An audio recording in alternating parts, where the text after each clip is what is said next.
인도를 가보신 분은 아시겠지만은 이 면적도 그죠? 땅 면적도 상당히 큽니다. 그래서 인도라는 얘도 안 먹겠지.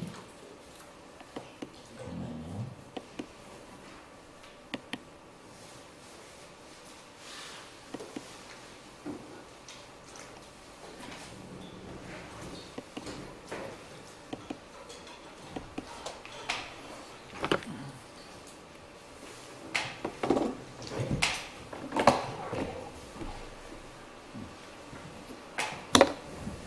지금 무선으로 연결되는 거라서 조금 뭐가 있었던 것 같아요. 뭐죠?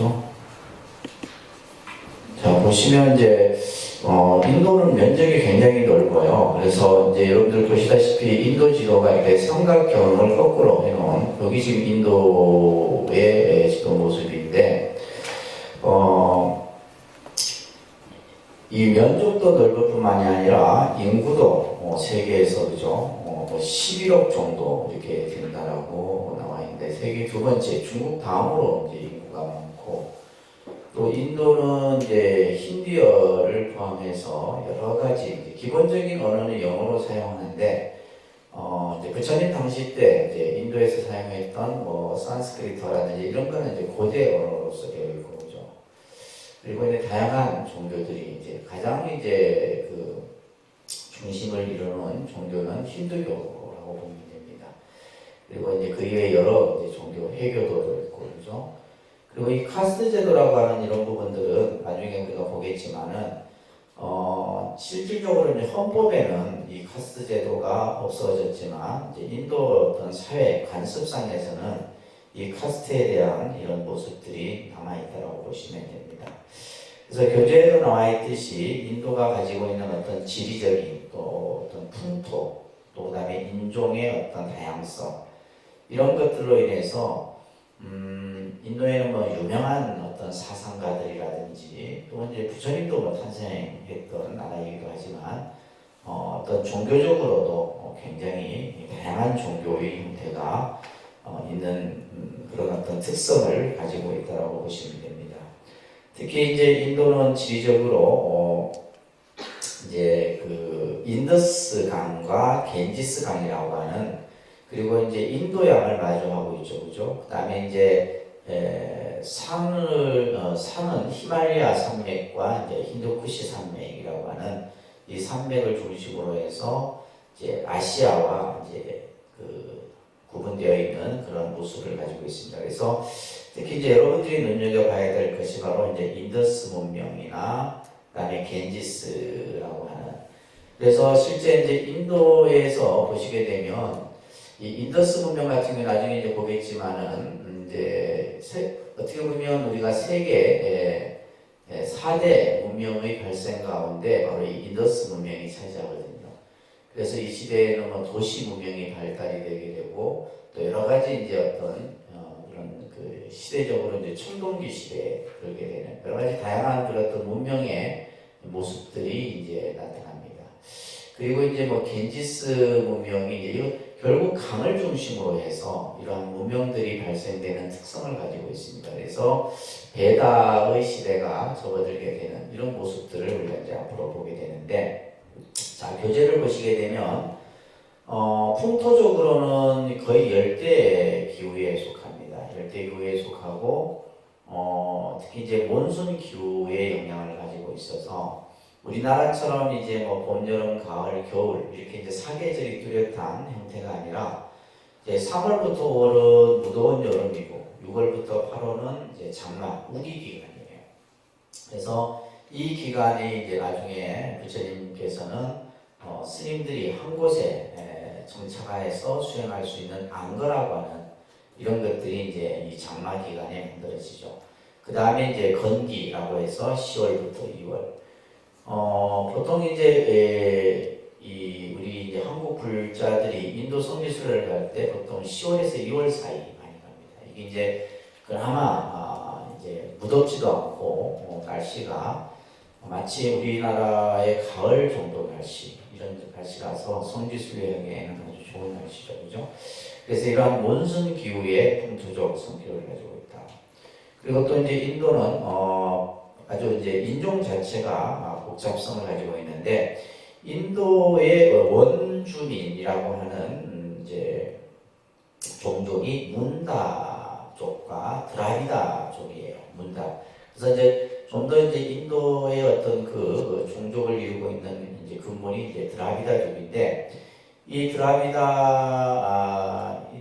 몰아내고 아리안이라고 하는 이 아리안족이 인도를 침범하게 돼요. 여기 보시게 되면 그래서 이제 기원전 16세기 경에 이렇게 이제 이 지금 화살 표시가 그 아리안족이 이렇게 이제 들어오는 경로입니다. 그러면서 전체 인도를 이제 아리안족이 전체 지배를 하게 돼요. 그래서 이 아리안족이 드라비다족을 몰아내고 자신의 어떤 그런 그 정체성을 확립하기 위해서 카스트 제도라든지 이런 제도들을 만들게 되는 거예요. 그래서 부처님 또한 아리안 종족입니다.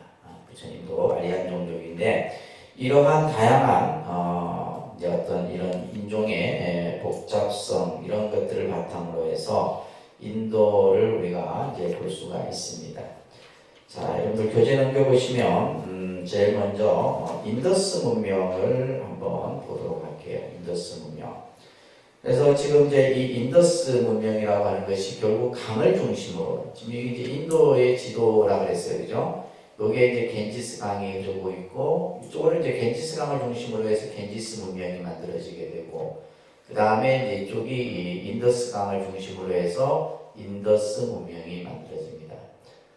이게 특히 이제 모헨조다로로 하는 이 모헨조다로가 이제 인더스 문명의 발생지가 되는 거예요. 그러니까 이런 식으로 이제 우리가 볼 수가 있는데 이 인더스 문명은 드라비다인들이 중심으로 해서 BC 3000년에서 2000년에 이제 일어난 문명입니다.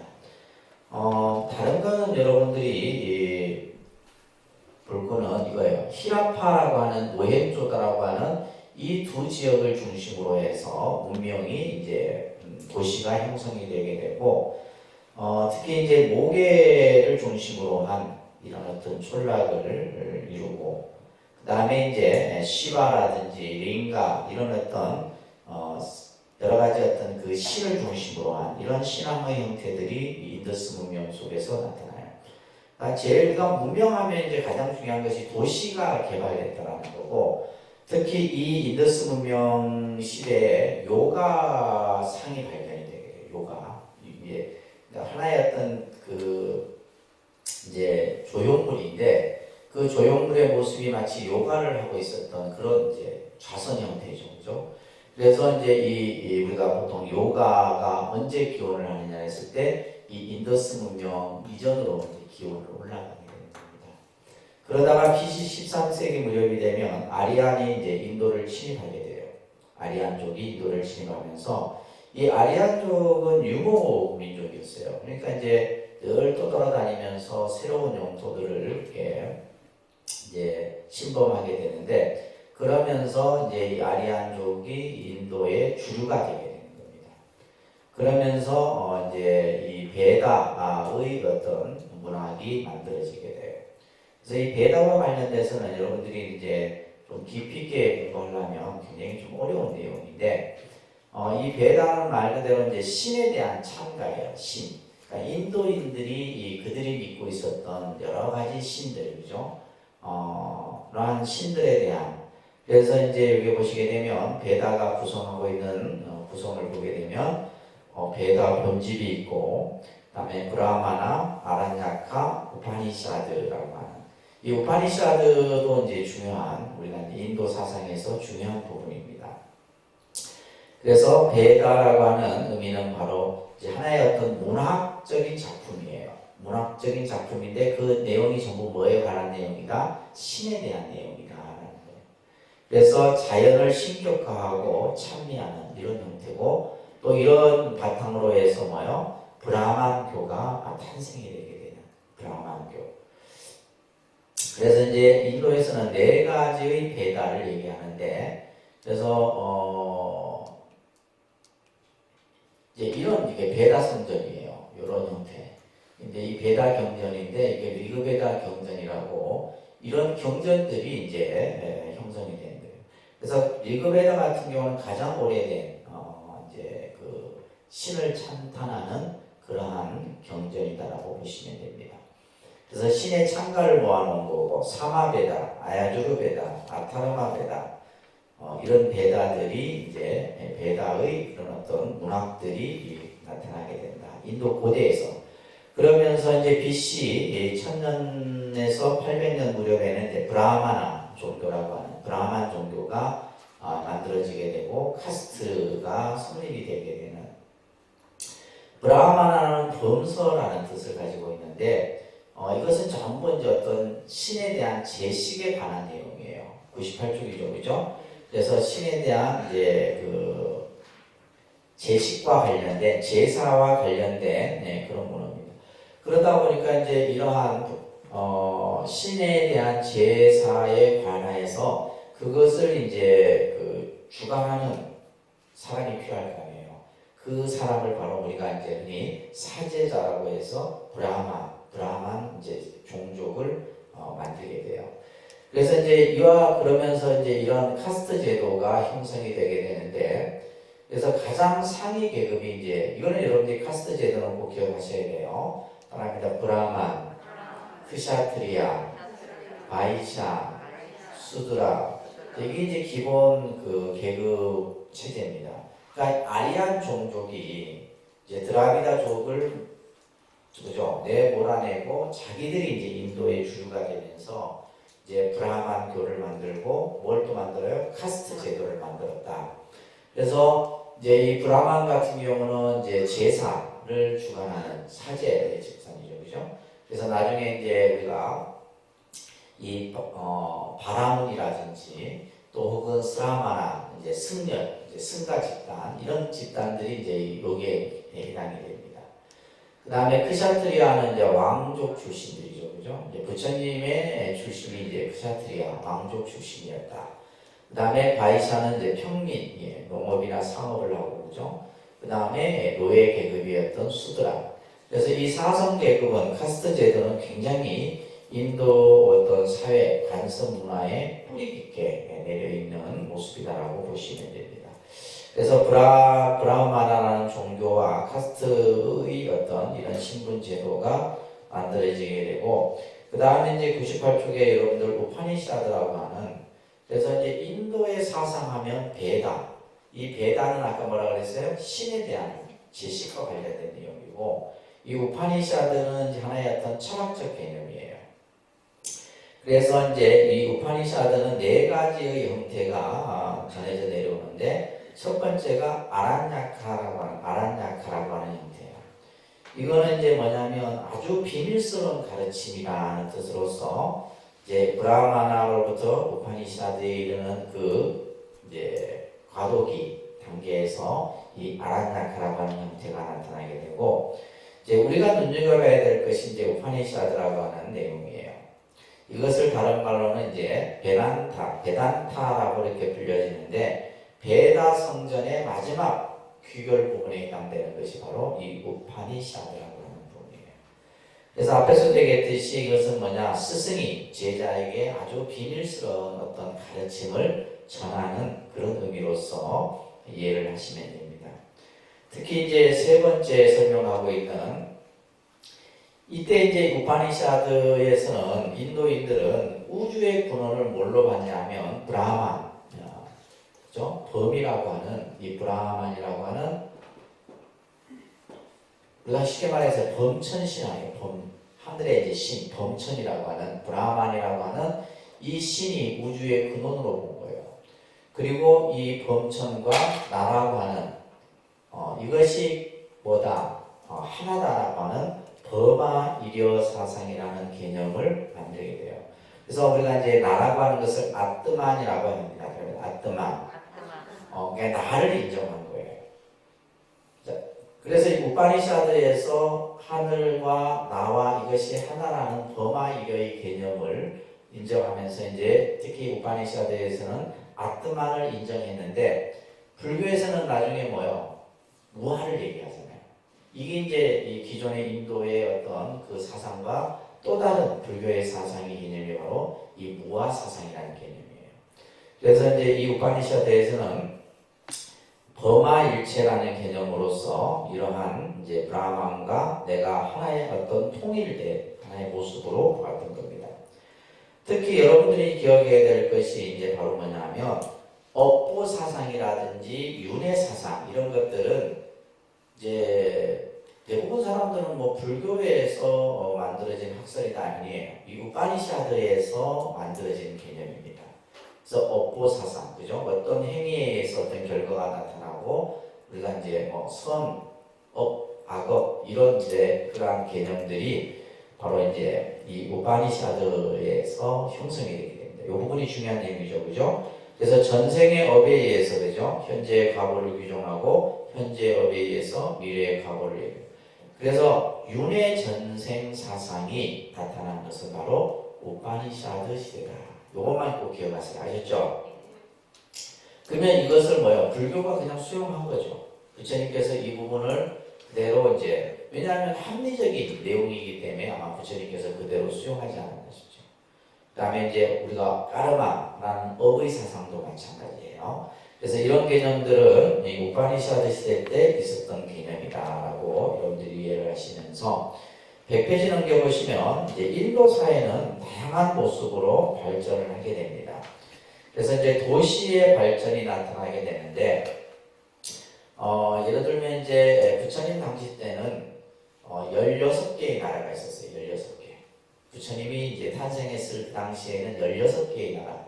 뭐 그 중에서는 이제 큰 규모가 이제 큰 나라도 있었고 카필라 같이 아주 작은 이제 그 소규모 나라도 있었고 그래서 부처님 당시 때는 16개의 나라가 있었는데 나중에는 뭐냐 하면 이것들이 전부 합병이 돼갖고 몇 개 나라로 합병이 돼요? 4개의 나라로 합병이 돼요. 그래서 예를 들면 이제 여러분들이 이제 부처님 그 공부를 하시면서 이제 이런 도시 이름들은 많이 들었을 거예요. 이제 코살라는 이제 예를 들면 사이성에 해당되는 나라고 그죠? 마가다는 왕사성. 그래서 이제 예를 들면 이 코살라국 같은 경우 사이성에 뭐가 있어요? 기원정사가 있잖아요. 사이성에 기원정사. 부처님이 이곳에서 거의 한 20년 가까이. 그러니까 이 코살라국을 중심으로 해서 부처님이 많은 이제 전법 발표를 했다는 걸 알 수가 있고 또 마가다국에는 왕사성 라자그라 그죠? 라자그라라고 하는데 이 왕사성을 중심으로 해서 뭐가 있어요? 이제 예를 들면 중림정사라고 하는 최초의 사원이 만들어지고 이것을 중심으로 해서 부처님의 전법이 이루어졌다. 그 다음에 아반띠라고 하는 도시가 있었고 이제 그 다음에 밤사라고 하는 코삼비라고 하는 이런 이제 전제 군주들이 출현을 하게 되는 겁니다. 그러면서 이제 이때는 그 우리가 핵심이 뭐냐면 이 종교라고 하는 것도 제가 늘 말씀드리지만은 종교 그 자체로만 어떠한 그 변화가 나타나는 것이 아니에요. 반드시 제일 중요한 핵심은 뭐냐면 그 시대에 뭐였냐면 경제 변화입니다. 경제의 변화에 따라서 종교의 모습도 다양하게 나타나는 거예요. 그래서 부처님 당시 때는 이제 농사를 짓고 이제 농업 중심이었다면 부처님이 이제 성도를 하고 이제 교화를 했을 때에는 이미 뭐냐면 인도는 뭐냐면 여기 나와 있듯이 상업 경제로서의 발전이 이루어집니다. 100페이지에 보게 되면 그러면서 이제 막대한 부를 축적하는 이런 사람들이 나와요. 이런 사람들을 우리가 이제 자상가라고 얘기하는데 경전에서는 이제 나오는 인물이 바로 장자라는 집단이에요. 장자죠. 그래서 예를 들면 기원정사를 그저 혼납했던 예를 들면 이제 장자 같은 경우죠. 이런 이제 그 장자 집단들이 나오면서 불교에 엄청난 힘을 실어줘요. 그래서 이제 우리가 부처님께서 49년 동안 인도의 전역을 이렇게 전법을 하면서 가장 큰 후원자가 누구였냐면 자상가들이었었어요. 그러니까 막대한 재원을 그러니까 예를 들면 생각해보세요. 스님들이 한 사원에서 몇천 명, 몇만 명씩 생활을 하는데 스님들은 생산활동을 못하는 거잖아요. 그렇잖아요. 그 당시에는 율장에 보면 스님들은 삽질도 하면 안 돼. 흙을 파서도 안 되고. 그러니까 오로지 뭐야? 시주에 의해서 모든 의식주가 이루어졌다 이 말이에요. 그러다 보니까 이런 어떤 자산가 집단이 후원을 하지 않으면 절대로 이 승가가 형성이 될 수 없었던 거예요. 그 다음에 또 하나는 뭐냐면 왕의 후원을 받았던 거죠. 그러니까 이제 불교가 엄청난 급속도로 아주 이렇게 발전될 수 있었던 요인이 된 겁니다. 그래서 이런 어떤 상공업자들에 의해서 이제 많은, 그래서 그 밑에 보시게 되면 특히 자산가들이 이제 그죠 불교나 자이나 교단에 경제적 지원을 하게 되는 거예요. 이런 것들을 우리가 이제 보시면서 101페이지 보시게 되면 사회 구성의 변화가 나타나는데, 이제 부처님 당시 때는 6가지 계급이 존재했었다 그래요.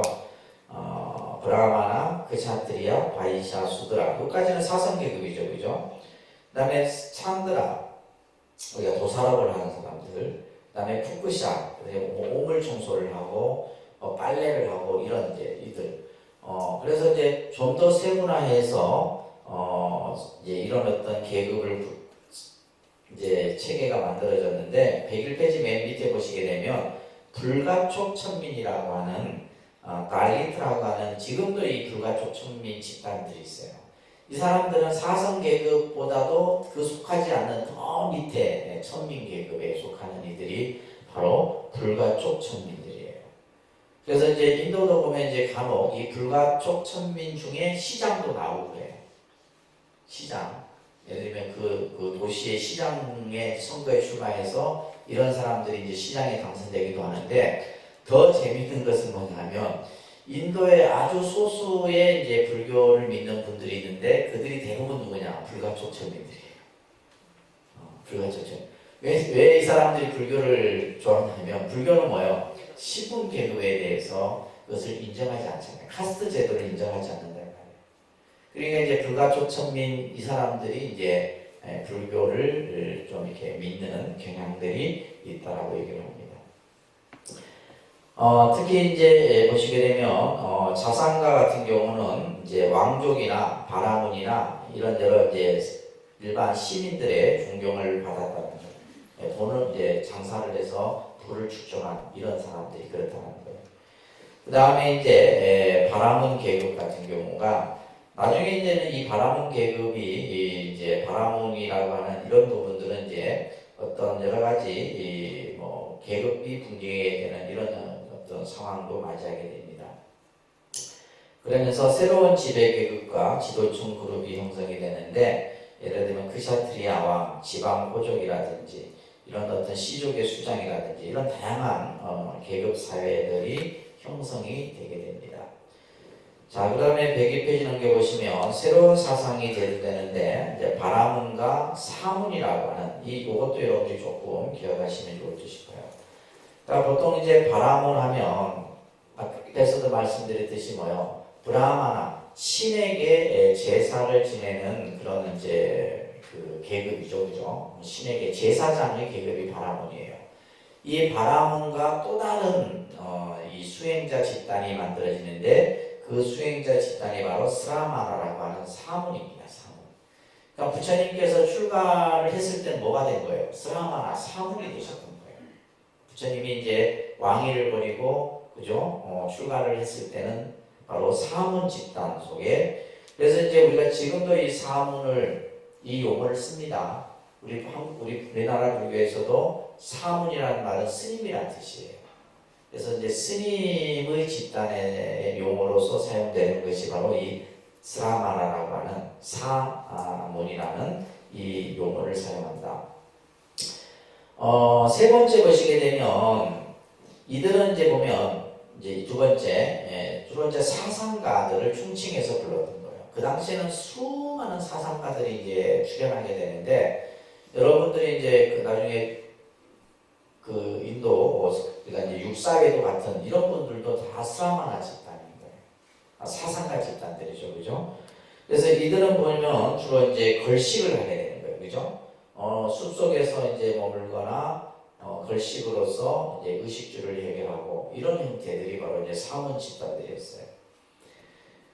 그리고 사문 각자가 이제 어떤 승가의 지도자이면서 교단의 또 지도자의 모습을 했었고, 그래서 사문 공동체는 계급 신분을 묻지 않고 그 자체로서 출가를 인정한.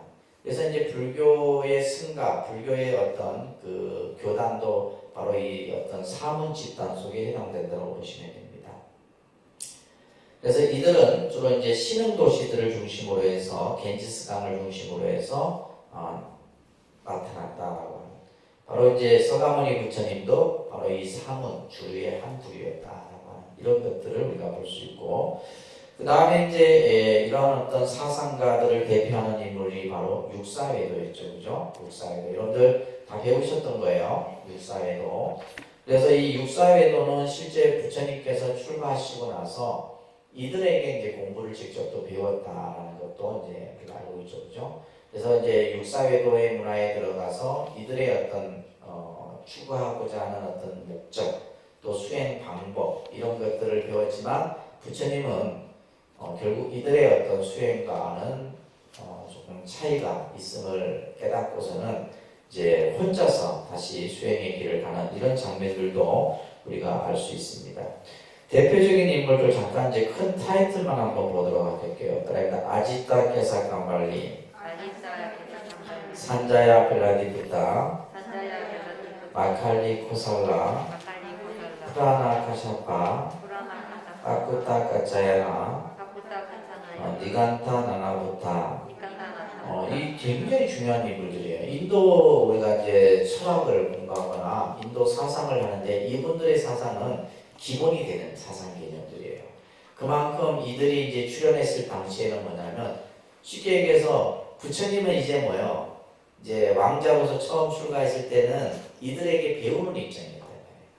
이들은 이미 뭐냐면 많은 어떤 그 수행자 집단들을 거느리고 쉽게 말해서 뭐예요? 정신적 지도자의 위치에 있었던 인물들이에요. 네, 그 정도로 이제 보시면 되는데 특히 이제 유물론을 주장합니다. 이 아지타케사 캄발리는. 그래서 모든 것은 물질로서 구성되어져 있다. 그래서 사요소설을 얘기하죠. 그러니까 이제 이 사요소설 같은 경우도 우리가 이제 경전을 부처님께서 말씀하시는 경전 속에 보면 물질을 구성하고 있는 네 가지 요소, 그죠? 지수화풍이라고 하는 사요소설을 다 수용하는 거예요. 이런 이제 사상 가르침들을. 그래서 이제 아지타케사 캄발리는 모든 것은 물질로서 구성되어져 있고, 이것은 이제 뭐요? 그 물질이 구성됐다가 없어지면 모든 것은 끝난다. 없어진다 이 말이에요. 그래서 이제 예를 들면 그렇기 때문에 뭐요? 인과를 부정하고 그냥 예를 들면 세상을 그냥 즐겁게 살자 이런 주장을 했던 인물들이에요. 산자야 벨라디부터 같은 경우는 이제 회의론이라 해서 불가지론이라는 말을 하는데 알 수 없는 얘기만 하는 거예요. 알듯 모를 듯한 그런 논리를 주장했던 인물이 바로 산자예요. 마칼리 코살라 같은 경우는 숙명론, 우리 배웠잖아요. 불교는 숙명론을 뭐 한다? 인정하지 않는다. 숙명이라고 하는 것은 결정되어져 있다. 사람의 운명은 결정되어져 있다라고 보는데 불교는 뭐야? 내 운명은 내가 개척한다라고 하는 거잖아요. 그죠? 내 의지에 의해서 모든 것을 만들어간다라고 주장하는 것이 불교인데 바로 이 마칼리 코살라라는 것은 코살라는 숙명론을 주장하면서 12가지에 대한 그런 개념들을 설명하고 또 윤회를 부정하고 업에 대한 윤회를 부정하고 그죠? 그래서 무가론을 이제 주장하는 이런 인물이 바로 마칼리 코살라예요. 프라나 카샤파 같은 경우는 도덕 부정론자예요. 사람이 착한 일을 한다고 해서 착한 밥을 먹고 그런 거 없다. 도덕 자체를 부정하는 이런 이제 주장을 했던 빠꾸타 까짜이나 같은 경우는 7요소론을 주장합니다. 그러니까 물질을 구성하고 있는 것이 7가지다. 이런 것들을 주장하기도 하고 니간타 나나부타 같은 경우는 이제 이분은 자이나교. 그래서 이 자이나교의 교조인데 지금도 인도는 자이나교가 있습니다. 이 자이나교가 지금도 존재하고 있어요. 그래서 이 자이나교의 이 니간타 나나부타 같은 경우는 예를 들면 이제 5개를 이제 이제 중요시 여기고 또 예를 들면 흰 옷을 입고 이런 어떤 그런 그 종교 집단의 모습을 갖추고 있다고 봅니다. 그래서 이러한 육사 외도의 사상들이 당시에 굉장히 중요한 인도 사상 속에 자리 잡고 있다고 보시면 됩니다. 그래서 우리가 앞에서 공부했듯이 뭐요? 베다, 우파니샤드, 또 브라마나, 또 이런 그죠? 육사외도 이런 사상들이 당시 이제 불교의 어떤 가르침과 더불어서 인도에서 전역에서 이런 사상들이 일어났다고 보시면 됩니다. 그러다가 이제 불교는 교단이 형성이 되게 되죠, 그죠? 승가가 성립이 된다 이 말이에요. 어디에서 성립이 돼요? 녹야원에서. 녹야원이라고 하는 곳에서 초전법령, 부처님이 처음 법을 설하는 이곳에서 이제 교단이 형성이 되게 되는 겁니다. 자, 그러면서 이제 승가라고 하는 이제 공동체의 모습을 갖추게 되는데 106페이지 보시면 이제 이러한 어떤 우리 불교 교단의 스님들의 생활 모습도 이제 변하게 되죠, 그죠? 우리가 앞에서 봤듯이 인도는 몬순 기후의 영향으로 인해서 이제 스님들이 우기에는 이런 이제 경전에서 얘기가 나와요. 스님들이 비 오는데 이제 막 걸식을 하러 밖에 나가고 막 이렇게 이제 하니까 뭐요? 맨발로 다니시잖아요. 그러니까 이제 그 비가 오면 벌레들도 나오고 그러니까 다 막 그냥 그 벌레들이 죽는 이런 모습들을 보고 막 이제 다른 이교도들이 막 뭐라 하는 거예요. 그래서 이제 이 우기 기간에는 한 곳에서 모여서 수행을 하게끔 이제 만든 겁니다. 그죠? 그래서 이것이 바로 뭐예요? 우리가 안거라고 하는 개념입니다. 그죠? 그래서 이 안거는 주처와 원을 중심으로 해서 만들어지게 돼요. 그래서 주처는 뭐냐면 이제 아바사라하고 원을 아라마라 하는데 쉽게 말해서 정사나 또 이제 어떤 숲속에서 이런 어떤 수행자들이 함께 모여서 수행하는 모습들을 갖추게 되고 네 번째도 중요해요. 예전에는 유행이라는 말은 이곳저곳 다니면서 수행을 했었는데 이때부터는 뭐요? 정착 형태의 이제 모습이 나타나는 거예요. 그래서 이제 그것을 우리가 이제 연결해서 이해해야 될 것이 뭐냐면 빈비사라 왕이 그죠? 중림정사를 정사를 지어서 부처님이 머무시게 했고, 그 다음에 이제 기원정사를 또 이제 지어서 그죠? 부처님이 머무시게 하고, 이러면서 정사들이 생기고, 또 그 이외에 여러 가지 원과 원 숲속에서 이런 어떤 사찰들이 수행할 수 있는 공간들이 만들어지게 되는 겁니다. 자, 그러면서 밑에 이제 보시게 되면 당시 우리가 이제 스님들의 생활 양식이 있는데 네 가지를 중심으로 해서 생활을 합니다. 첫째는 걸식을 해야 된다. 걸식. 그래서 이제 당시에는 뭐 스님들이 사원 안에서 뭐 음식을 뭐 재배한다든가 음식을 조제한다든가 이런 거 없어요. 무조건 뭐다? 걸식에 의해서 스님들이 음식을 수행했고 분소유라 해서 이제 떨어진 옷을 남들이 버려진 옷을 기워서 입는 형태. 그래서 실제 이제 이 가사의 의미가 바로 뭐냐면 분소이라는 뜻이에요.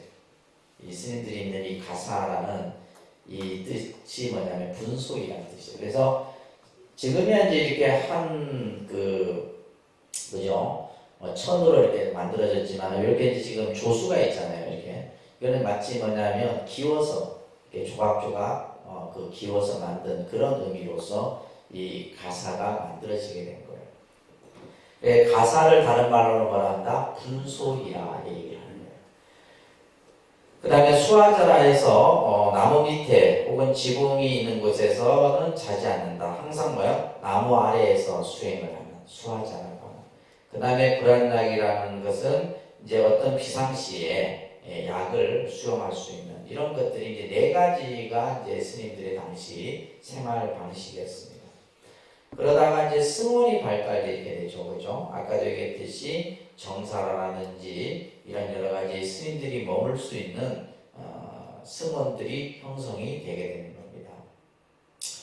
그러면서 이제 스님들이 많이 모여서 이제 집단 생활을 하다 보니까 여러 가지 문제점들이 생기죠. 그러면서 뭐가 만들어져요? 계율이 제정이 되는 거예요. 계율이 제정이 되어져서 유리 체계가 형성이 되고 그러면서 이제 수행 중에 지켜야 될 여러 가지 이 조항들이 만들어지게 된다는 거. 그래서 이제 108페이지에 보시게 되면 당시에 이제 여러분들 배우셨잖아요, 그죠?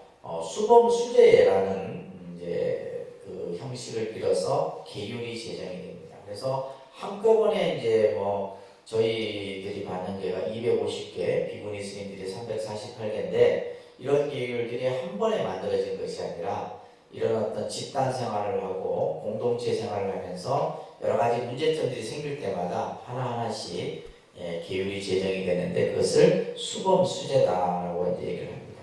아셨죠?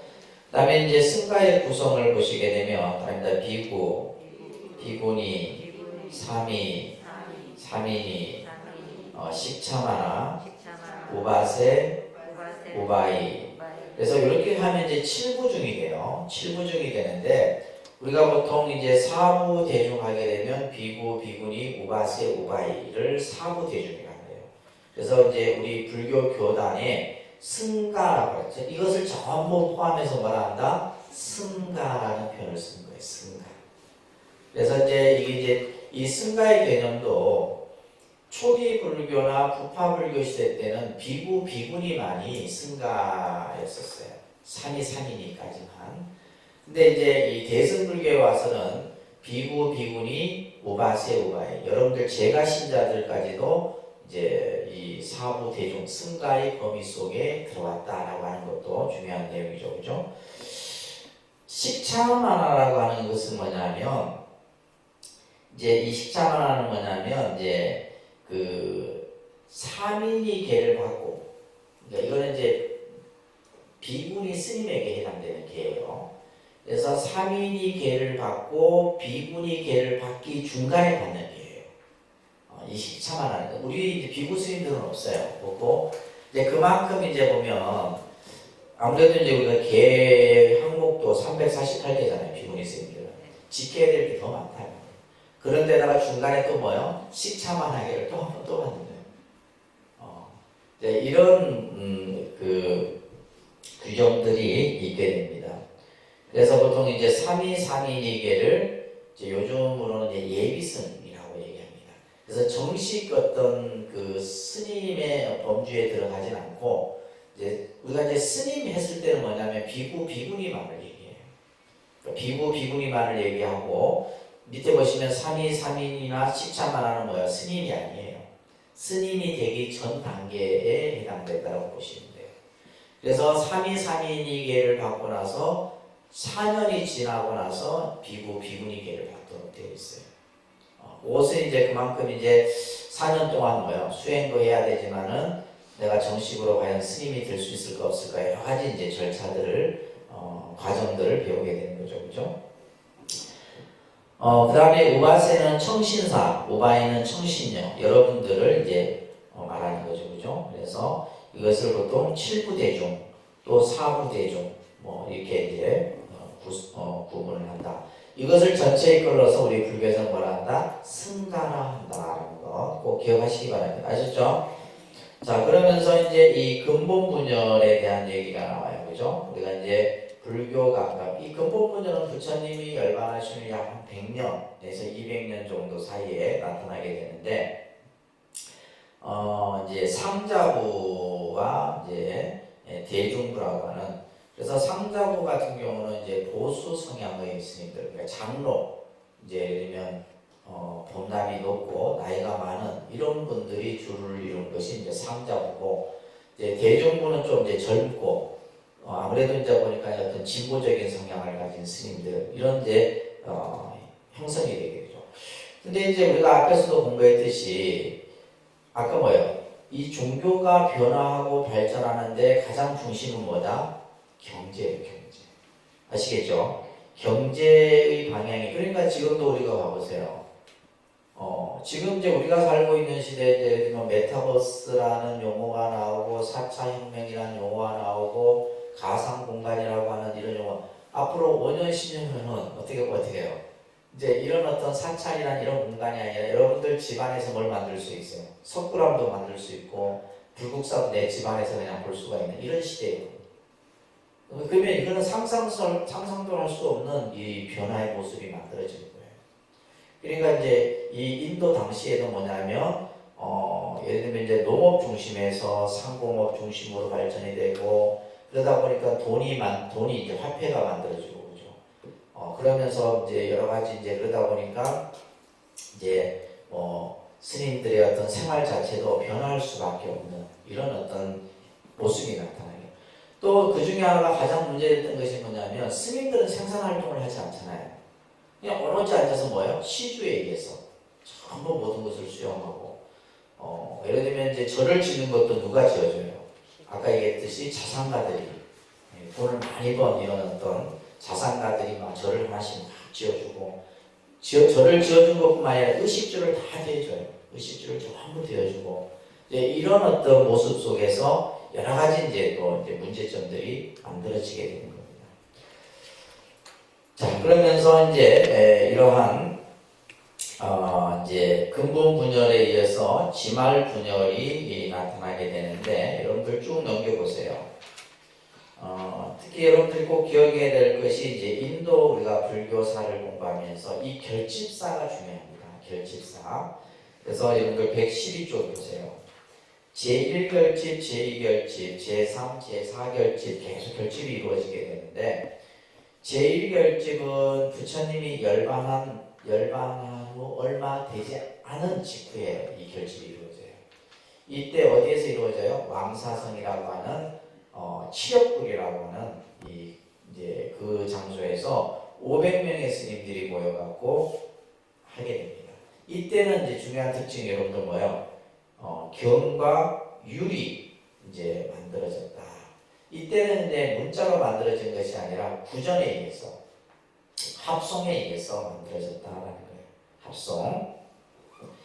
그 다음에 이제 두 번째 결집이 나오는데 부처님 열반은 약 한 100년경이에요. 배살이라고 하는 곳에서 이 두 번째 결집이 이루어지는데 당시 밭지족 출신의 비구들이 10가지의 일에 대해서 이것은 정당하다, 합법이다 라고 주장을 하게 돼요. 그래서 이 문제를 가지고 당시 700명의 장로 비구들이 이제 회의를 해서 이것은 뭐다? 예를 들면 적합하지 않다.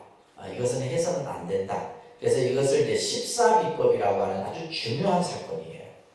아셨죠? 10가지 일에 대해서 그것은 적법하지 않다라는 이제 결론을 내리는데 그러면서 뭐가 생기는 거예요? 이제 분열이 나타나는 거예요. 분열에 이제 우리가 이제 부파불교 시대가 이제 들어가게 되는 거예요. 자, 여기 보시게 되면 10가지를 좀 여러분들이 다 기억할 수는 없지만은 예를 들면 이제 그 시경이라는 것은 소금을 말하는 거예요. 이 소금을 축적하는 것이 이제 관행적으로 허용이 되느냐 안 되느냐라는 부분. 그 다음에 이제 손가락 2마디 정도를 넘길 때 식사. 다시 말해서 정오를 말하는 거예요. 12시. 그래서 우리가 보면 스님들은 정오를 넘어서는 공양을 하면 안 돼요.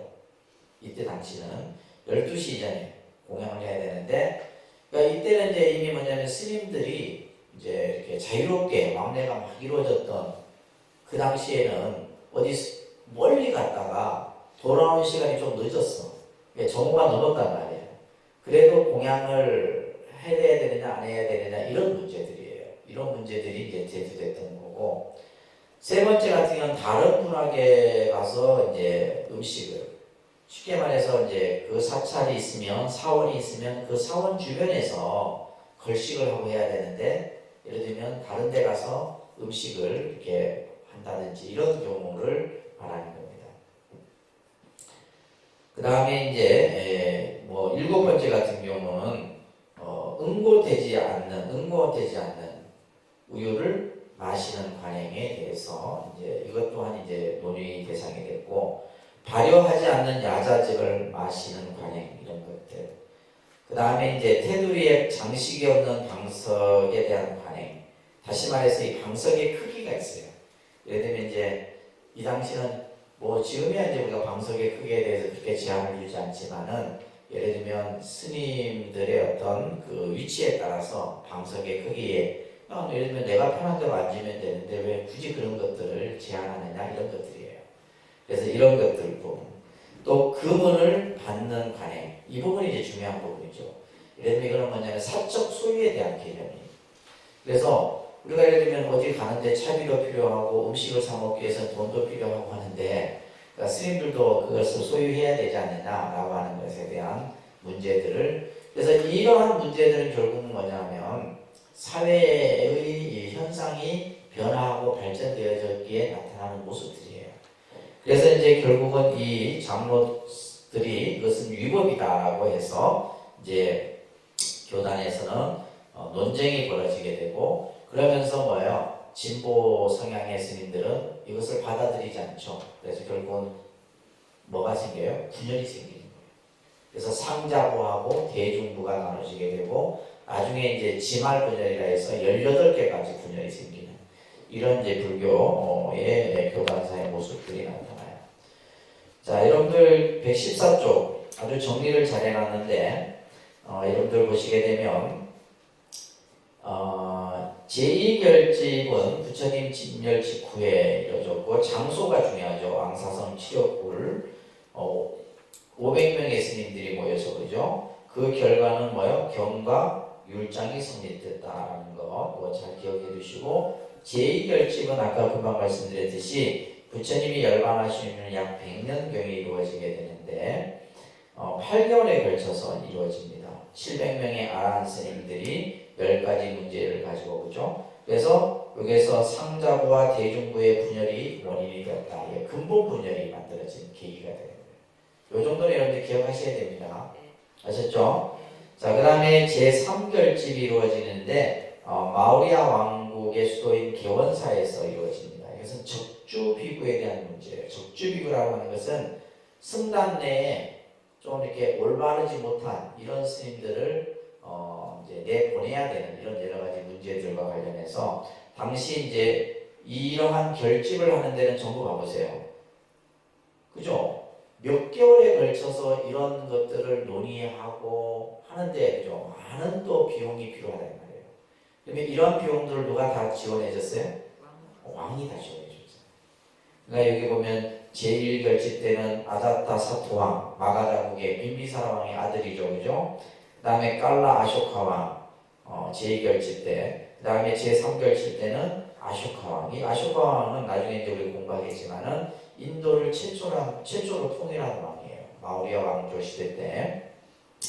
이때 1000명의 아라한들이 모여갖고 이러한 이제 결집을 하면서 뭐가 형성이 됐냐면 이제 논장이 성립이 되게 돼요. 3장 중에 이제 경율론, 경율론을 3장이라 하는데 제3결집 때 논장이 성립이 됐다라고 하는 거예요. 그 다음에 제4결집은 AD 1세기 경에서 2세기경에 나타나게 되는데 여기에는 이제 그 왕이 뭐냐면 카니시카 왕이라는 왕이 있어요. 카니시카 왕, 푸시안 왕조. 나중에 이것도 배울 겁니다. 이 마우리아 왕조, 푸시안 왕조 이게 인도 역사예요. 인도 역사에서 등장하는 왕조들인데 이 카니시카 왕이 이제 후원에 의해서 500명의 아라한들이 모여갖고 자, 요게 중요한 게 뭐냐면 경전을 뭐예요? 구리판에 인각을 했다는 거예요.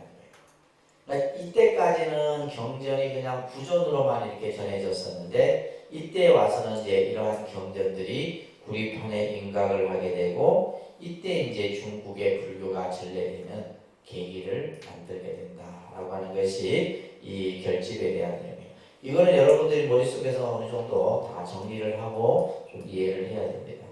자, 이어서 한 5분 쉬었다가는 이제 인도의 왕조 시대와 연결된 불교의 모습들을 조금 보도록 할게요. 잠깐 한번 지도를 잠깐 보시면 이제 이 인도가 통일 국가, 다시 말해서 이제 앞에서도 했듯이 16개의 나라가 4개의 그죠? 대국가로 이렇게 존재하다가 이 인도의 이제 아쇼카 왕이라는 왕이 이 아쇼카 왕은 이제 마우리아 왕조인데 이 아쇼카 왕이 이제 전체 인도를 이렇게 지금 다 통일을 합니다. 다 통일을 하고, 그래서 이제 인도에서 이제 이 아쇼카 왕을 전룡성왕이다라고 얘기를 해요. 그래서 이 아쇼카 왕이 이제 굉장히 중요한, 인도의 역사에서도 중요하지만은 우리 불교의 입장에서도 중요한 왕이죠. 왜냐하면 이 아쇼카 왕이 인도 전역을 이렇게 통일을 합니다. 통일을 하고 나서 이 칼링가라고 하는 이 칼링가에서 이제 전투를 이렇게 장면을 이렇게 하게 되는데, 너무나 이제 이 전쟁을 통해서 많은 생명이 죽은 거예요. 이제 그거에 대해서 이제 마음으로 큰 어떤 이제 이 전쟁에 대한 이런 어떤 피해 이런 것에 대해서 이제 이 아쇼카 왕이 불교에 귀의를 해요. 귀의를 하고 나서는, 그리고 이제 백성들에게 어떤 생활의 어떤 삶의 규칙에 대해서 이제 얘기를 하고, 그 중에 이제 뭐냐면 당시 인도에 여러 흩어졌던 그 부처님의 사리를 전부 다 모읍니다. 다 모아갖고 일설에 의하면 이 아쇼카 왕이 인도 전역에 84,000개의 탑을 세웠다 할 정도로 그 부처님의 그 사리를 인도 전역에 전부 이제 분포를 하는 거죠. 뿐만이 아니라 이 아쇼카 왕은 이제 이 요괴가 이제 스리랑카입니다. 스리랑카. 그래서 이제 이 스리랑카의 불교를 이제 포교사를 정해서 전도사를 보내갖고 스리랑카의 불교를 최초로 전한 왕이 아쇼카 왕이에요. 뿐만이 아니라 인도 곳곳에 우리가 이제 봤었잖아요, 그죠? 부처님의 성지마다 석주를 세워서 이곳이 부처님이 탄생한 곳이고 이곳이 부처님이 열반한 곳이고 이런 어떤 그 이제 아쇼카 왕의 석주라 해서 유명한 석주가 있는데, 이게 이제 스리랑카 인도 끝에 이렇게 붙어 있는 여기가 스리랑카입니다.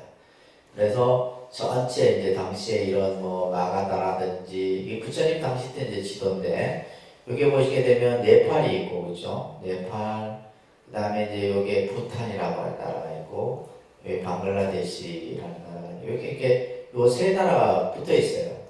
그 다음에 여기 보시면 여기가 이제 파키스탄이 있고, 이 파키스탄도 보면 불교 유적이 상당히 많습니다. 나중에 이제 이 카니시카 왕, 그 후산 왕조 때 이 그 간다라 불교 미술이 이제 발전이 되게 되는데, 이 간다라를 중심으로 해서 이제 불상이 출현되는 시기가 바로 이제 푸시안 왕조 시대예요. 그래서 이제 요 그 파키스탄이 있고 그죠? 그다음에 우리가 이제 밤사, 코살라, 빠찌구 그죠?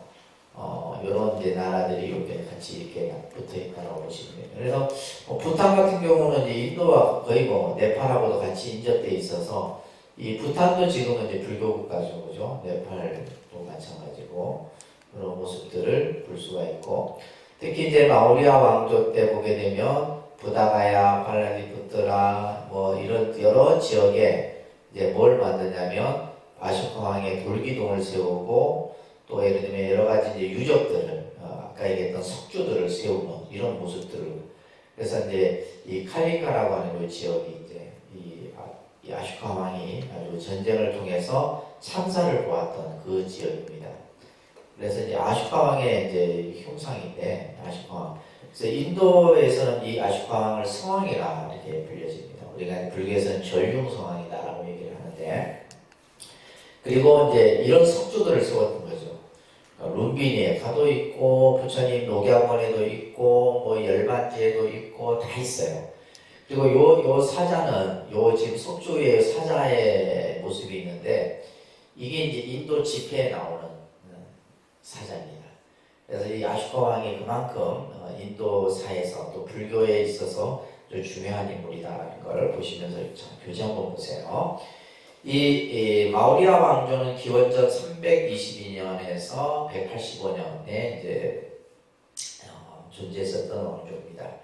중심은 마가다국을 중심으로 해서 특히 이제 그 겐지스 평원의 난다 왕조를 무너뜨리고 BC 17년에 찬타라쿠타가 이제 이 마리아 왕조를 세우게 되는데 두 번째 왕이 빈두사라 왕이고 세 번째 왕이 3대가 아쇼카 왕이죠, 그죠?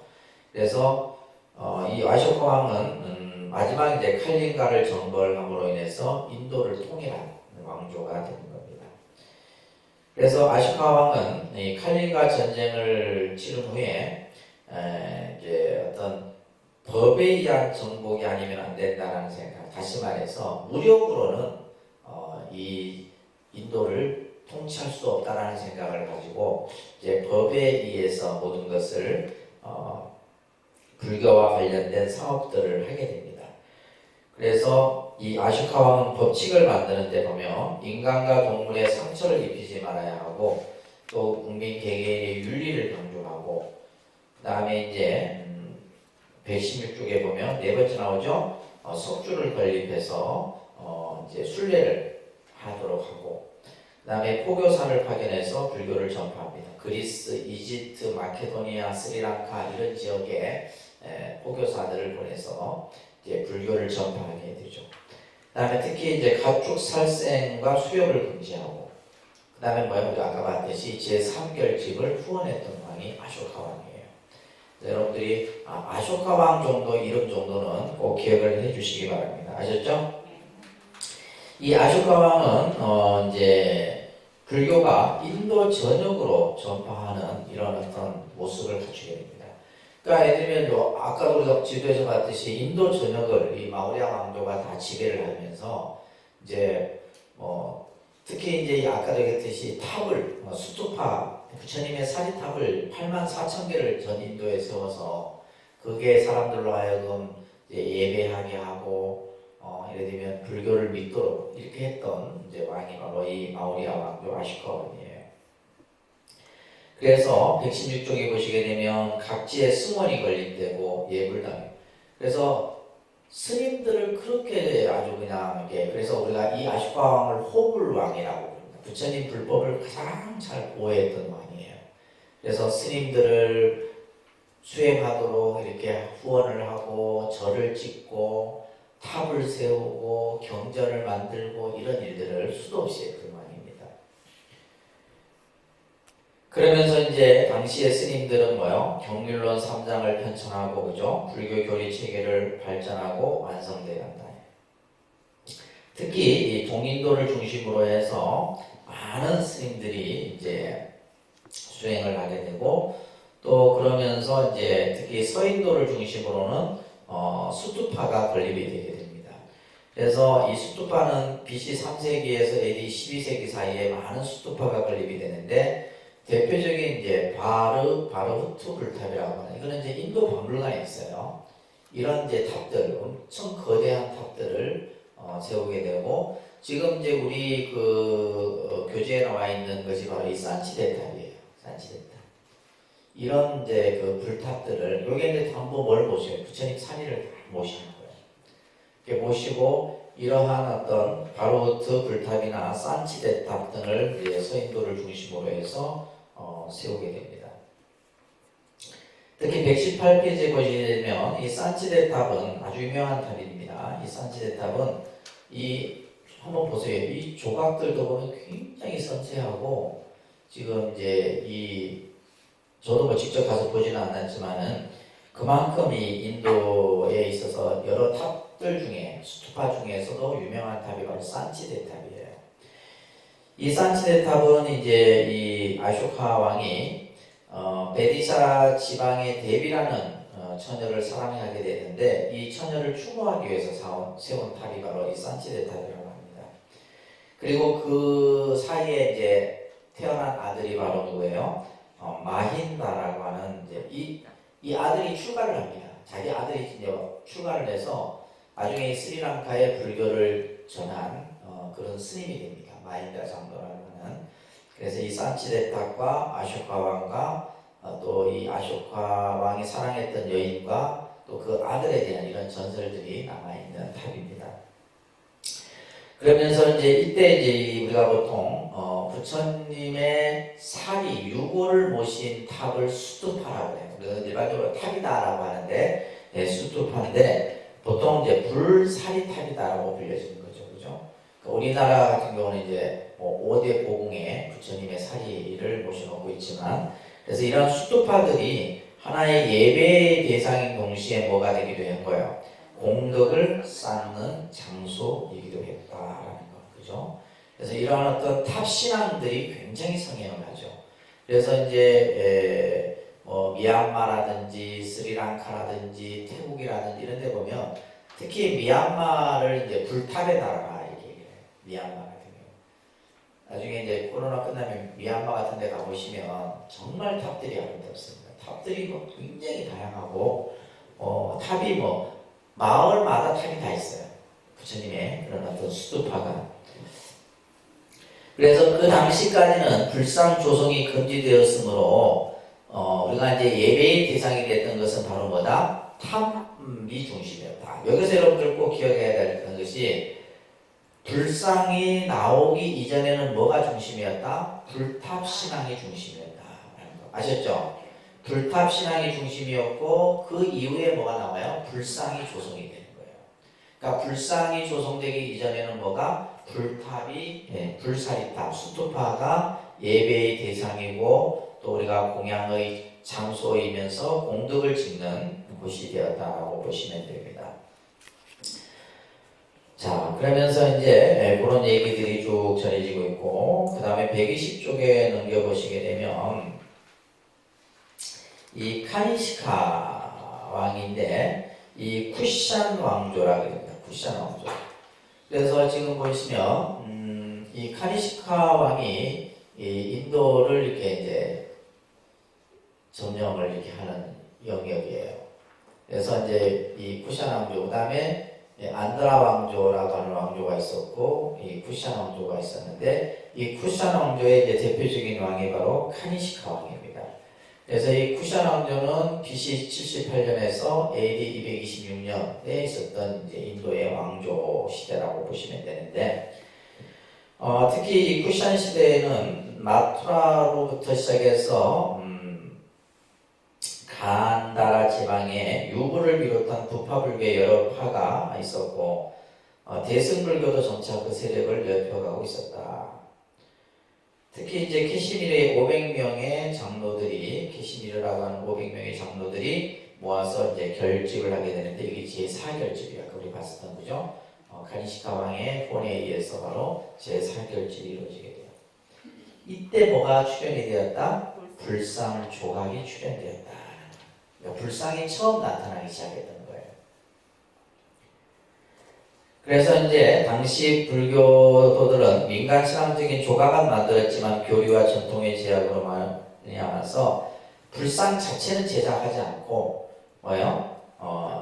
이제 불상 조각만 출현이 됐고 불상의 완전한 형태의 모습은 나타나지 않았다는 거예요.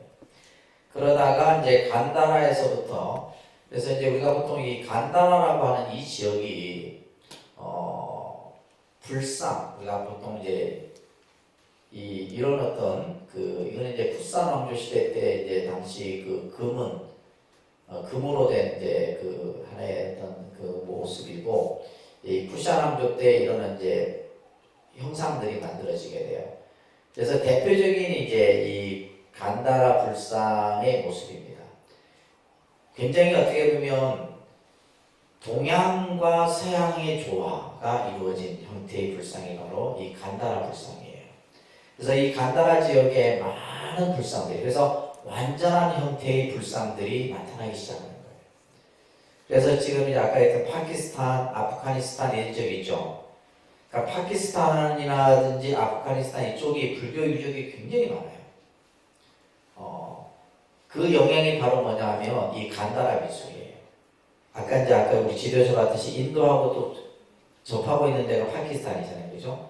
그쪽 중심으로 해서 이제 간다라라고 하는 불교 문화의 어떤 모습들이 나타나기 시작하는 겁니다.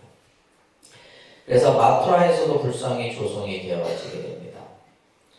자, 여기서 중요한 것은 밑에 보시면 불상의 출현에 의해서 불교의 신앙 형태가 아주 커다란 어떤 변화의 모습을 나타나게 돼요. 특히 이 121쪽에 보시게 되면 대승불교에서는 힌두 세계로부터 여러 어떤 보살이나 명왕 등을 풍부하게 흡수하였는데 이것이 이제 재불보살에 대한 숭배의 과정 속에 편입되는과 동시에 현세 구복의 대상이 되었다. 대승불교에서는 이제 어떤 불상만의 모습이 아니라 뭐요? 보살의 모습이라든지 명왕이라는 것은 이제 우리가 지금 말하는 이제 이제 그런 하늘의 신들 이런 어떤 불상 어떤 조성들이 이루어지면서 이제 그걸 통해서 이제 사람들로 하여금 현세에서 복을 구하고 질병을 치료하고 뭔가 어려움을 그죠 재앙으로부터 이겨내고 이런 것들이 이제 주를 이루게 되었다라고 이제 지금 설명을 하고 있는 겁니다. 그러다가 이제 대승불교가 이제 일어나게 되죠, 그죠? 그래서 우리가 초기 불교, 부파불교, 그다음에 일어난 불교가 이제 대승불교인데, 이제 대승불교는 여러 가지 이제 그 대승불교가 일어나는 과정들에 대한 얘기가 우리가 이제 앞에서 이제 쭉 봐왔는데, 124쪽에 한번 넘겨보세요.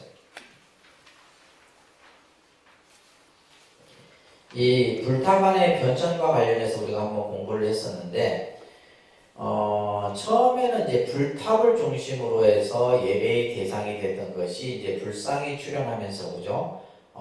이제 불상이 부처님의 상이 예배의 대상이 되게 됩니다. 그래서 아쇼카 왕 이후 이제 불탑 숭배가 전 인도에 확산이 되고 그러면서 이제 이 불탑에 대한 숭배를 통해 당시 이제 인도의 민간 신앙이었던 비슈누 신이나 시바 신 이런 신들처럼 뭐가 된 거예요? 부처님을 초인격화하는 이런 어떤 신격화하는 경향들이 대승불교에 와서 나타나게 됩니다. 자, 이 부분은 굉장히 중요한 요소예요. 여러분들 이제 우리가 이 초기 불교나 부파불교 시대 때는 부처님에 대한 어떤 이 사람들의 관점이 그냥 법이 중심이었다라고 보시면 돼요. 부처님의 진리가 곧 불이고, 그죠?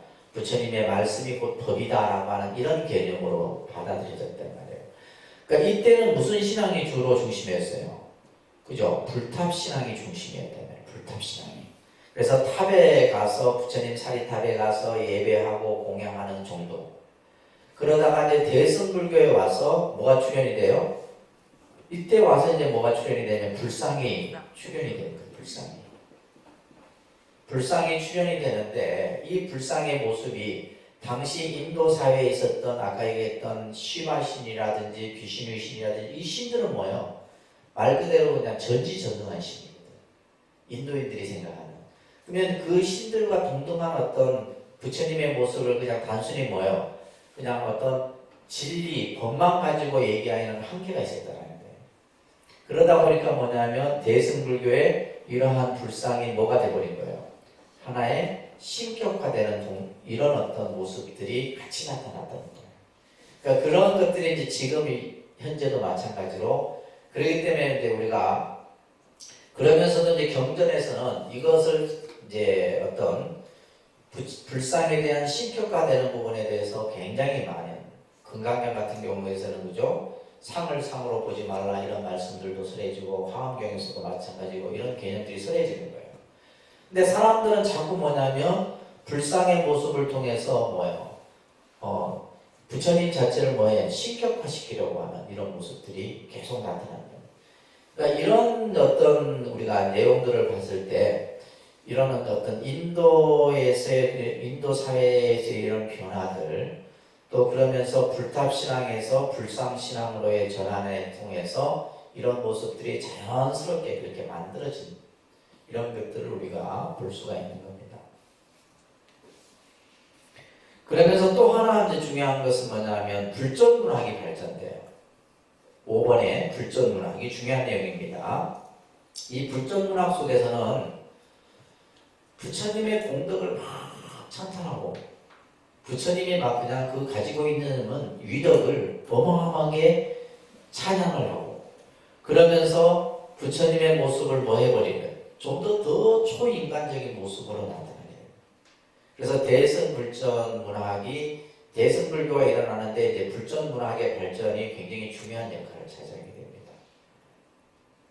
그러면서 또 이제 어떤 외형적인 모습에서는 뭐요?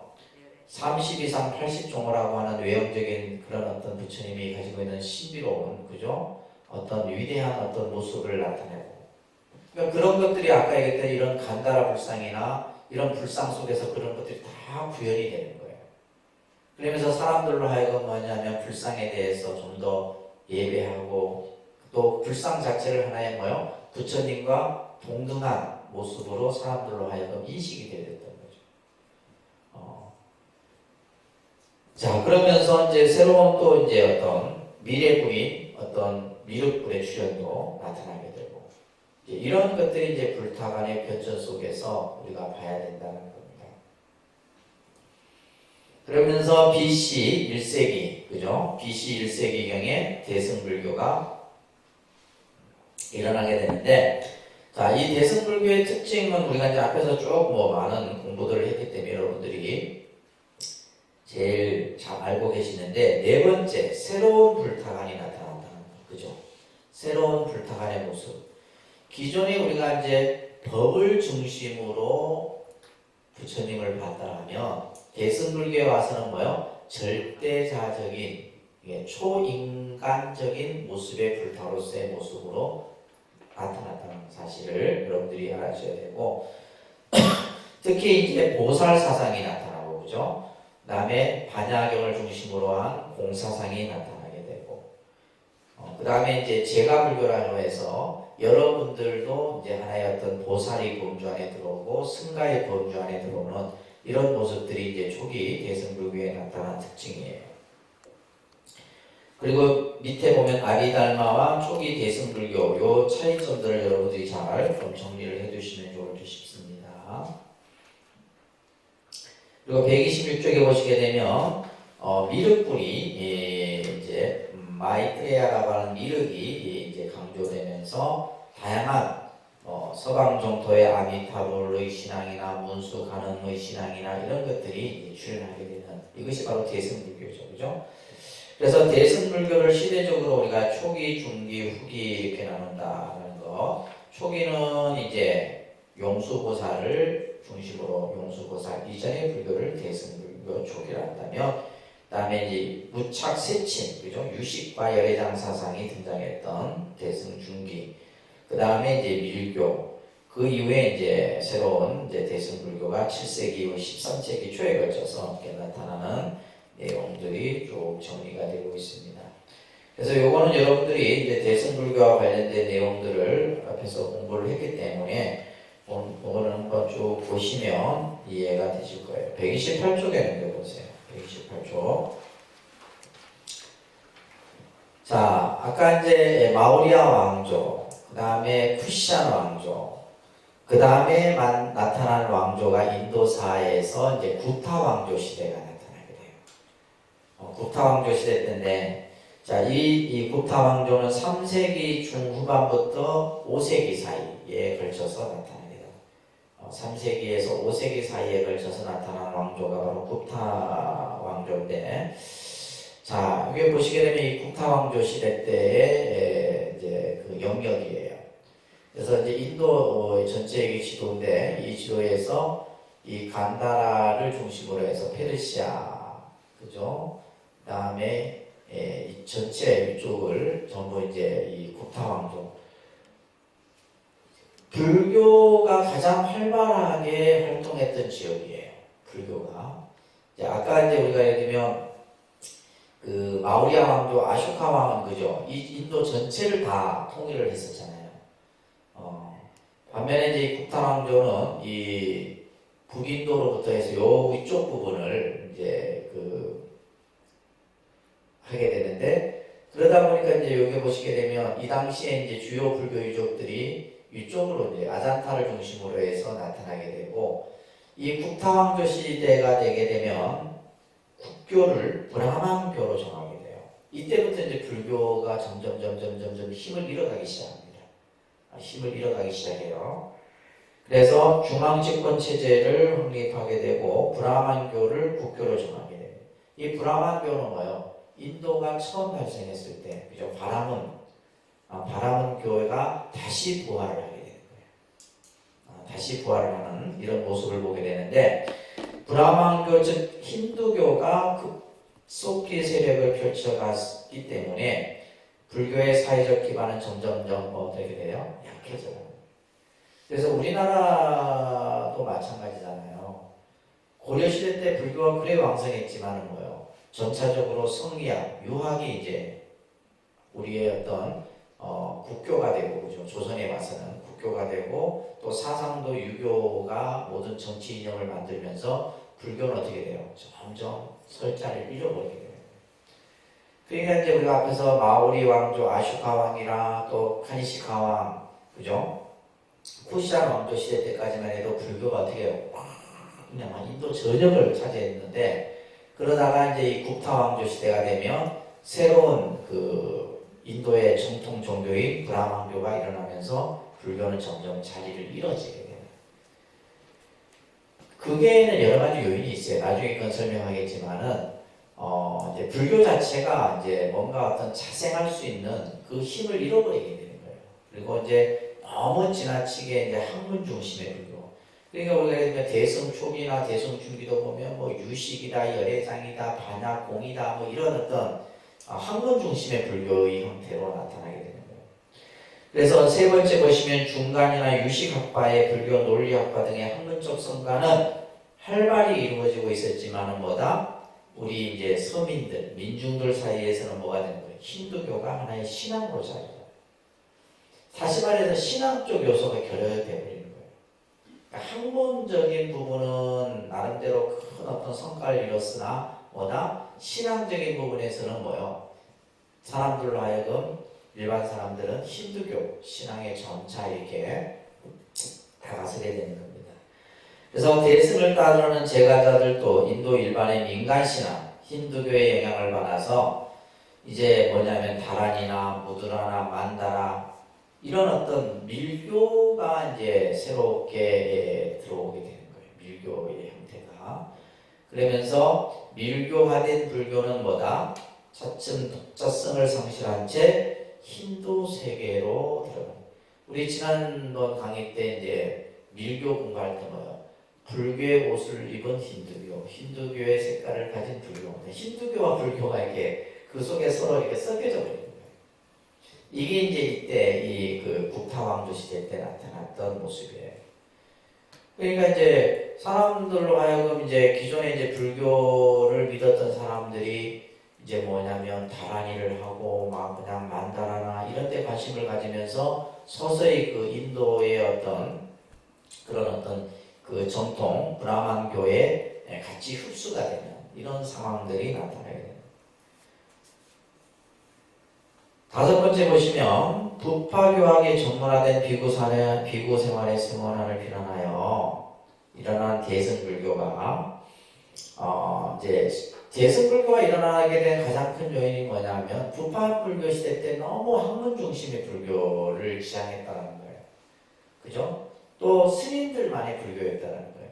근데 이제 실제 대승이 되어서도 어떤 보살의 수행, 육바라밀이나 어떤 민중의 고통, 아픔보다는 뭐예요? 불법에 대한 논의 자체에 치중하는 경향을 보였다. 이건 뭐냐? 유식이다, 열애장이다 이런 학문 중심의 불교로 또 나타났던 거예요. 그러면서 제가자 중심에서 다시 출가자 중심으로 전환되어서 민중적 기반을 상실하게 되었다. 이게 중요한 겁니다. 그래서 어떤 종교든지 대중들로부터 관심이 멀어지게 되면 그 종교는 설 자리가 잃어버리게 돼요. 아무리 예를 들면 왕이 후원을 해서 불교를 이렇게 키워놨어도 일반 평민들로부터 뭐요? 그 종교가 그 종교의 기능을 상실해버리게 되면 자연히 쇠퇴의 길을 가는 겁니다. 근데 이거는 뭐냐? 중국 역사도 똑같고 우리나라 역사도 똑같고 인도 역사도 똑같아요. 불교가 이렇게 흥했다가 점점 무너져가는 모습을 보면 다 똑같아요.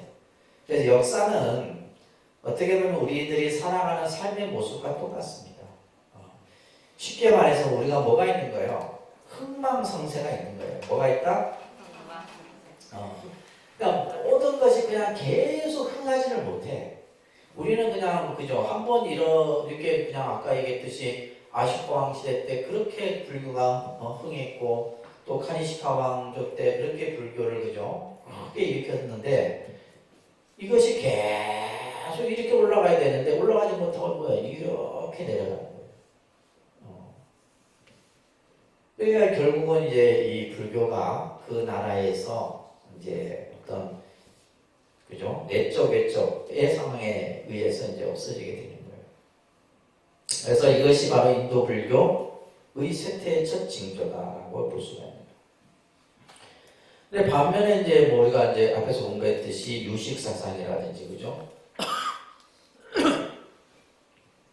유식 사상이라든지 이런 어떤 여러 가지 불교의 열애장 사상이라든지 이런 사상은 우리 다 공부했어요, 그죠?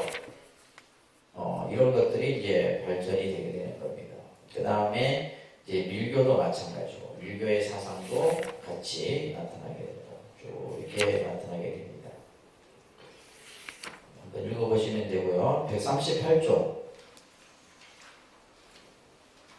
그러니까 이제 이 구타 왕조 시대 때는 이제 이런 사원들이 보면 전부 힌두교 사원의 모습을 갖추게 돼요. 그러니까 이 안에 뭐가 있는 거예요? 이제 쉽게 말해서 속된 말로 옆에 조그만하게 이제 불교가 조금 이제 자리하게 되고, 이제 힌두교는 가장 중심이 되게 되고, 이제 이런 사원들도 보면 전부 이제 옛날 이렇게 구타 왕조 사원 시대에 보게 되면. 전부 이제 이 사원에는 보면 이제 힌두교의 브라만에서 그 신앙했던 뭐 시바신, 뭐 비슈뉴 신이나 이런 신들이 중심이 되고 뭐 여기에도 보면 이제 불교적인 요소가 있어도 그 어떤 중심이 되지 못하는 이런 것들을 우리가 볼 수 있게 되는 거예요. 그래서 138쪽에 보시게 되면 우리가 이제 앞에서도 공부했지만은 인도에서 불교가 쇠퇴하게 되는 요인들이 있죠, 그죠? 굉장히 우리가 앞에서 봤듯이 참 여러 가지 불교가 왕성했었던 그런 시대도 있었지만은 불교가 이렇게 인도 땅에서 쇠퇴하게 된 연인은 특히 이제 그 왕족을 비롯한 정치적 지배층의 후원의 감소, 또 힌두교 박해, 이슬람교도의 침입, 우리 교단 내부의 타락과 부패, 또 예를 들면 이제 제가 신자들의 어떤 활동 이런 것들이 이제 중요한 원인이라고 볼 수가 있는데 가장 큰 것은 이슬람교도의 침입이에요.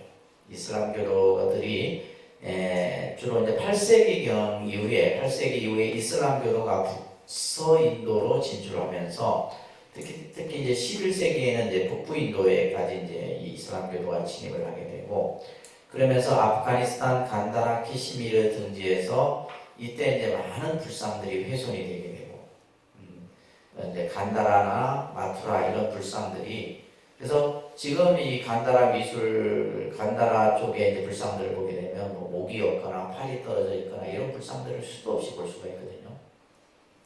이제 이런 또 사원들이 파괴되게 되고 또 12세기에서 13세기에 걸쳐서 불교 사원들은 전부 없어집니다. 그리고 이제 세계 최초의 대학이었던 나란다 대학도 이때 다 이제 이슬람 이 교도들에 의해서 없어지게 되는 거죠. 그래서 이제 스님들이 어디로 가요? 티벳이나 네팔이나 남인도 등지로 이제 흩어지게 되는 이런 요인들이 있습니다. 다음에 내부적 요인은 이제 여러 가지가 있을 수 있는데 이제 그 세 번째가 중요한 것 같아요.